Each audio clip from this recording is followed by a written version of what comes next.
Right now, from KTAB News, your local election headquarters, this is Big Country Politics. Well, thanks for being here on Big Country Politics. I'm Victor Sotelo. Voters across Texas went to the polls Tuesday to finish the decisions about which candidate should represent their parties in November on the general election ballot. Here are the results from your local election headquarters. There was only one race in Taylor County. Republican attorneys Jeff Propst and Kevin Wilhelm in the runoff for the 104th District Court Judge. Propst defeated Wilhelm. There is no Democratic challenger, so Jeff Propst will be the next judge in the 104th District Court. In the U.S. House of Representatives, District 13 in the northern Big Country, President Donald Trump's former White House physician Ronnie Jackson defeats Josh Wagner for the Republican nomination. Jackson will face Gus Trejo, who defeated Greg Sagan on the Democratic ticket. And when it comes to who will be facing United States Senator John Cornyn for a seat in Washington for the Democratic nomination, Mary M.J. Hagar facing off against Royce West. M.J. Hagar wins over West. And there was a very close race for the nomination for District 60 in the Texas House of Representatives. That district includes several counties in the KTAB viewing area, including Brown, Callahan, Coleman, Eastland, Shackelford, and Stevens counties. Glenn Rogers defeated John Francis for the nomination by fewer than 700 votes. Now to our eye on education. Abilene ISD is still at the drawing board. New updates from the Texas Education Agency on an almost weekly basis has kept them on their toes. KTAB's Mercedes Hernandez has the latest on what this school year could look like. In a media briefing Wednesday, AISD Superintendent Dr. David Young says he and leaders are coming up with a new game plan for reopening schools after recent discussions with the Texas Education Agency. We had some communication that we were close to being ready to release, but it changed. It went sideways on us. While Dr. Young could not share specifics for this semester, he says a survey of all superintendents are taking could help the TEA develop more concrete guidelines. An update from the state agency is expected on Thursday. There seems to be a real emphasis on making sure we are ready to ramp up for large-scale online instruction. AISD continues preparing the infrastructure for online learning. Dr. Young says the district is still assessing how many Chromebooks it might need to purchase and is even looking into other online learning platforms like Seesaw, which is compatible with the iPad and iPhone. 3,000 more Chromebooks. The line is long at Dell, and those are to be delivered in mid-November. Dr. Young also encouraged parents to remember to register their students. For campuses like Long Elementary, whose registration starts next week on the 21st, the number already registered there is less than half the school's capacity. Dr. Young says it's not because fewer students are coming, the pandemic's just made it harder for parents to touch base. I don't think that's a function of we're going to have less kids at Long. I think that's a function of just the environment that we're in. With just over a month left before the start of classes on August 20th, Dr. Young and administrators continue navigating uncertain territory, but ultimately they have this hope in mind. Our burning desire is to have our students back in our buildings in front of their teachers. In Abilene, with coverage you can count on, Mercedes Hernandez, KTAB News. And Dr. Young also shared that the school board will be considering writing policies related to the school names in its August workshop, this done in regard to the 4 named after Confederate leaders. He also reminded the public that while the summer feeding program ended last week, the Abilene Hunger Coalition continues their free meal service on Monday. More on that on BigCountryHomepage.com.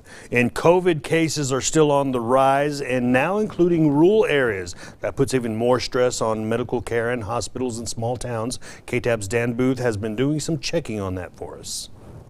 If this thing continues on into the fall and we get into flu season with it, we're going to have some real issues across the state of Texas. According to Haskell Memorial Hospital CEO Chris Strickland, the increasing prices and rise in demand for PPE are some of the many obstacles facing rural hospitals during the pandemic. Something that used to cost, $5 is now like $15, $20, and your minimum orders have went up too. So whenever you used to be able to buy a minimum order of 5 of something, now you're having to buy 50. Transferring patients to other hospitals is a crucial part of making sure someone in critical condition gets the best care possible. Strickland says the pandemic is making it more difficult for hospitals to move patients. It typically goes from the rural hospitals to the city center urban hospitals. But now, since the urban hospitals are full and the larger systems are full, it's starting to come back out to the rural hospitals and filling their beds up. Limited staffing has placed even more stress on the medical professionals who are continuously being exposed to the virus. A lot of hospitals, they either have staff that are positive with COVID or have been exposed to the point to where they have to quarantine. Strickland says hitting max capacity isn't an issue for Haskell Memorial at the moment, but it could become a major problem the longer the virus hangs around. Since all the hospitals are full with COVID patients, it doesn't mean that people stop having heart attacks. It doesn't mean that people stop having strokes. It doesn't mean that people stop having diabetes. We still have to care for these other patients. For BigCountryHomepage.com, I'm Dan Booth. And Strickland says most rural hospitals have anywhere from 25 to 100 beds, and if the virus continues to spread, it won't take long for Haskell Memorial and others to fill up. All right, still to come on Big Country Politics, there's a new judge in town. An in-depth conversation with Jeff Propst, who won the runoff election for District Judge in the 104th District Court. We're back in 2 minutes.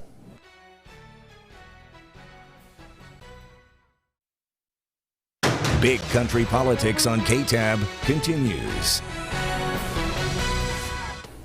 All right, welcome back to Big Country Politics. We are with Jeff Propst, who just won an election last week. You are now or going to be the new judge in the 104th District Court, held for a very long time by the current Judge Hamilton. Right. Yeah, I'm excited about it. We got the results last night, and they went in our favor. So I'm very, very thankful to the voters of Taylor County. Very thankful to the people that supported me. It's just overwhelming. Judge Hamilton leaves big shoes to fill, and I'm excited about the task and the trust that the people have put in me to do that. Well, and I want to start by talking about your career first. Sure. Let's start at the beginning. What made you want to become an attorney, first of all? Well, you know, it was the desire to help people. I was at Texas Tech, and I had studied math. I was a math major at Texas Tech, and so it was a little bit of an odd route. But math is great. I love it. It can even be fun, but it doesn't have a lot to do with people, at least the type I was doing. So at the end of that undergraduate career, I decided I wanted to go to law school and get involved with people and just find a way to help them. So that's what I did. You have, how long have you been an attorney, first of all? For 12 years. I was 12 licensed years. 2008, yes, sir. And you're a criminal attorney? I've done a lot of criminal defense. I've done some of everything. I started out doing debt collection, civil work. Then I worked with a sort of a civil litigation firm that did contract disputes, business disputes, things like that. And then over time, I kind of moved into mostly criminal law. So for the past 10 years or so, it's been mostly criminal law, a little bit of prosecution, a lot of defense, and that's the experience that I bring to the court. So, having said that, when Judge Lee Hamilton announced that he was retiring, were you like, oh, well, here's an opportunity? Or did you, this is something you'd been thinking about, you were maybe waiting for one of the judges to retire? Is it a decision you made right away, is the question, really? Well, you know, there were some rumors that Judge Hamilton was going to retire. Mm-hmm. To tell you the truth, I had never really taken seriously the idea that I would ever run for any political office, judge included. It wasn't until about August that I thought that might be something I wanted to do, and explored the options and decided that it would be a good fit. So in terms of political campaigns, truthfully, we got started a little bit late, mm-hmm. later than a lot of folks would ideally want to do. And that was honestly the first time that it really occurred to me to run. I want to ask you about, you know, your plans in the 104th and you know, once you get in there, but we'll take care of that in our second segment.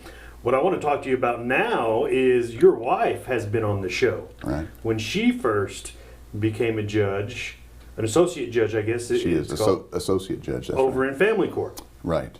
So now in your family there are actually 2 judges. You're judge number 2. That's right. She was there before I was.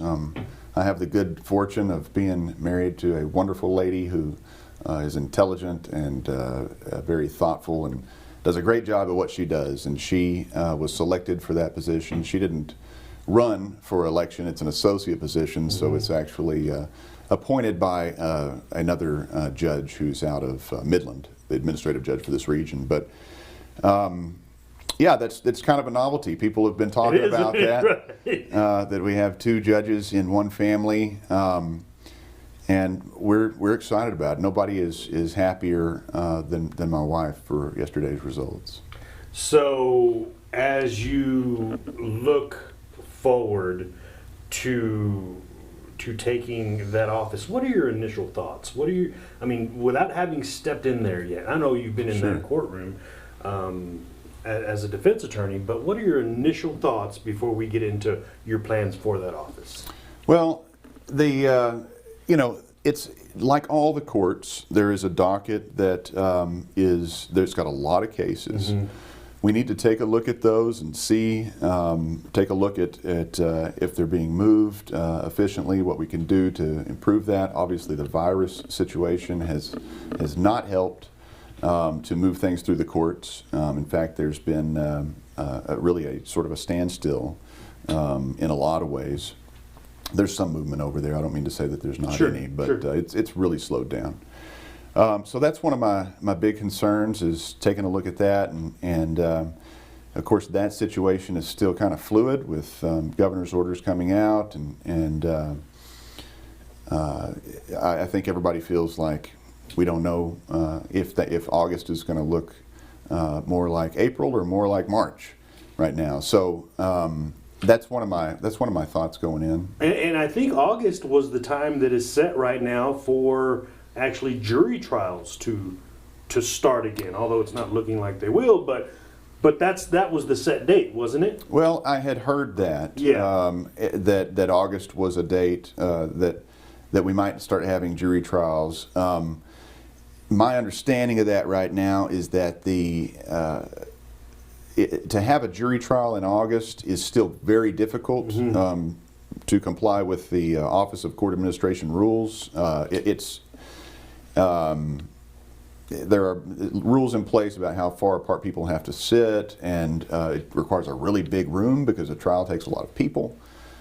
So I think that's still going to be difficult, and to tell you the truth, I'm not sure if any of the courts in Taylor County are planning on doing a trial in August. Of course, I wouldn't take over until, I won't take over. I used to saying I wouldn't, but after last night's results, it's a matter of fact now, I won't take over until January the 1st. And so Judge Hamilton will continue to run that court all the way through the end of December. Okay. And when we come back here on Big Country Politics, I want to talk to Judge-elect Jeff Propst about kind of how court is being run right now, and then obviously talk about your future in the 104th District Court. We'll be right back on Big Country Politics.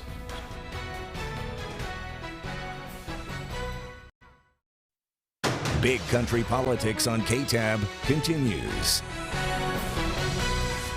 Welcome back to Big Country Politics. We're continuing our conversation with Judge-elect Jeff Propst in the 104th District Court, who had won the election just last week. Of course, this will be showing Sunday, so that's why I say last week. Sure. But right now in the 104th District Court and the 3 other criminal courts here in felony criminal courts in Taylor County, there's little things, big changes that have come to the court, and you have participated in some of those. Tell us what court looks like right now, and it's not trials, it's hearings.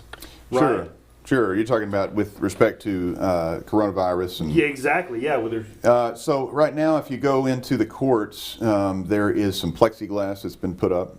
There are some courts that are doing what we'd call remote hearings. In fact, I think as of today, I don't think that actually, strike that. I don't think that's true. But I think some of them are being conducted remotely. In some instances, Victor, they're using the what they call the central jury room, the really big room on the first floor. Oh yeah. And you go in there, but you're communicating with the court via a video screen that that goes up to the 4th floor to correspond to the district court that the case is in.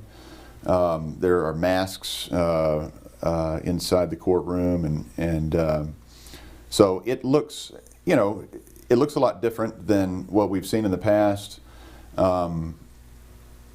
For the hearings, for anybody who's been out in public for the last few months, it looks kind of like you would think it might, given the regulations that have been put in place in the other areas of our lives.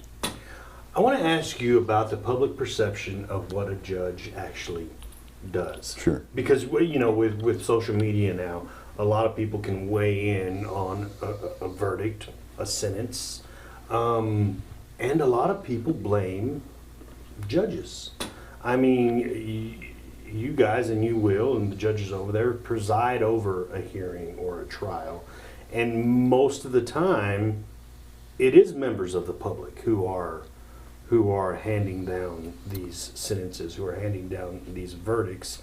But it seems every time that people will get on social media and blame the judges for those things. And all those judges do sometimes make those decisions.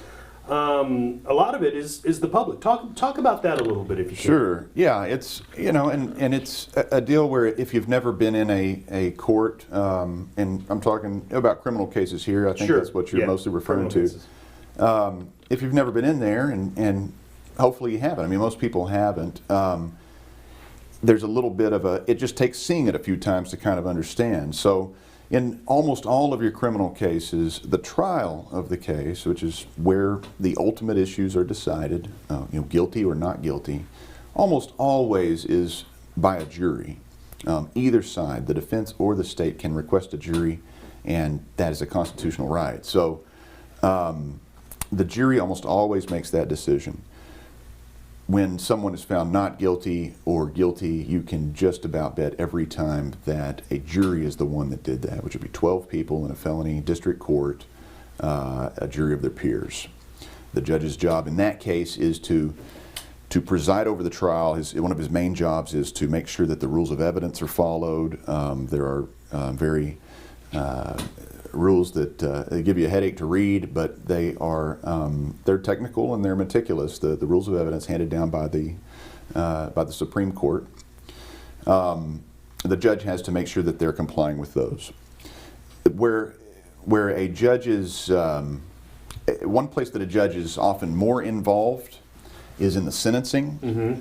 Texas is one of the few states that allows sentencing to be done by a jury or a judge. Most states only allow judges to do it. In federal court, only judges can do it. But in Texas, you can have a judge or a jury do it. Sometimes that sentence comes down, and sometimes people are disappointed with the sentence, whether it seems too high or too low. Sometimes that comes from a jury, in which case the judge has the same function, make sure the rules of evidence are followed, and then the jury makes a decision at the end as to the ultimate number. But in some cases, they select the judge to do the sentencing. He would have the same criteria that he's going by, but that's an option that they have as well. So a judge can actually be in charge of the number, and it just varies from case to case.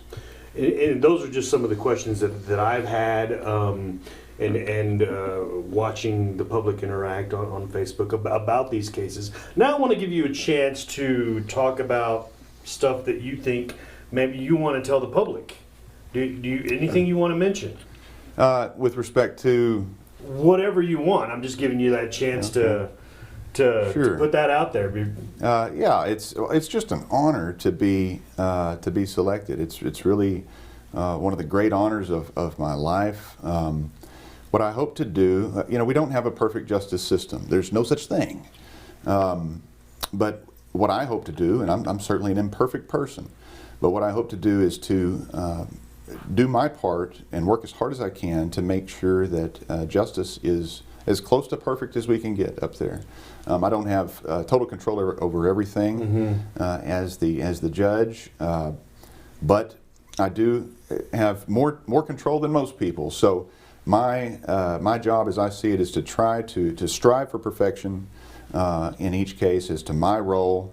and to allow the other people to do their roles, allow the prosecution to prosecute their case, allow the defense to defend their case, and allow, when a jury is making the decision, allow them to use their good judgment and to really carry out what the founders of this country foresaw when it comes to the justice system. Have you had a conversation with Judge Lee Hamilton, the current district judge in the 104th District Court yet? I have. I talked to him today. Today, okay. And he congratulated me, and I look forward to meeting with him and tapping into all the wisdom that he has and the ins and outs of that court and just kind of learning.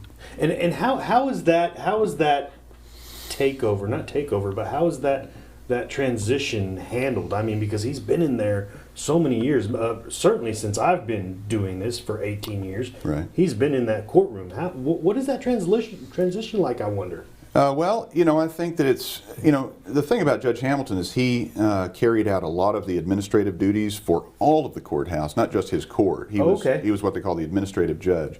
Now, recently that's been changed to another judge, but because of the announcement of Judge Hamilton's retirement. But it's just as far as the process of transition, I would say that Judge Hamilton is a very thoughtful and kind man, and it's just his sense of hospitality and duty to the citizens of Taylor County, just to show me what he's done, and to give me all the parting wisdom that he can.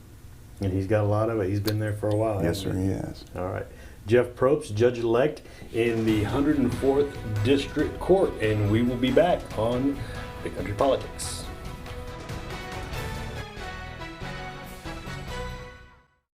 Big Country Politics on KTAB continues. And that does it for this week's edition of Big Country Politics. For the latest political headlines, always go to bigcountryhomepage.com. We'll see you next week, same time, same place. Thanks for watching.